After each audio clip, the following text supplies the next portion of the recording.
Πώς κατάφερε η Red Bull από ένα ενεργειακό ποτό να βρεθεί στη Φόρμουλα 1?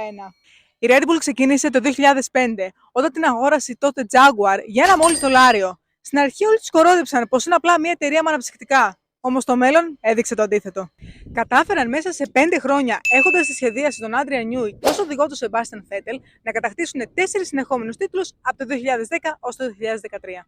Ύστερα ακολούθησαν κάποια πέτρινα χρόνια. Από το 2014 ως το 2020 η ομάδα της Mercedes είχε την κυριαρχία. Στο μεσοδιάστημα αυτό όμως η ομάδα της Red Bull αποφάσισε να ρισκάρει τα πάντα παίρνοντας τον Max Verstappen και τελικά δικαιώθηκαν. Το 2021 ο Max Verstappen κατάφερε να κερδίσει αυτόν τον πολυσυζητημένο τίτλο και μετά ακολούθησε μια κυριαρχία 4 ετών. Η ομάδα της Red Bull απέδειξε πως με πολλή προσπάθεια μπορείς να καταφέρεις τα πάντα. Από το $1 πήγανε στην κορυφή του κόσμου. Οπότε και εσύ την επόμενη φορά που έχεις αμφιβολίες για τον εαυτό σου, να θυμάσαι την πορεία της Red Bull.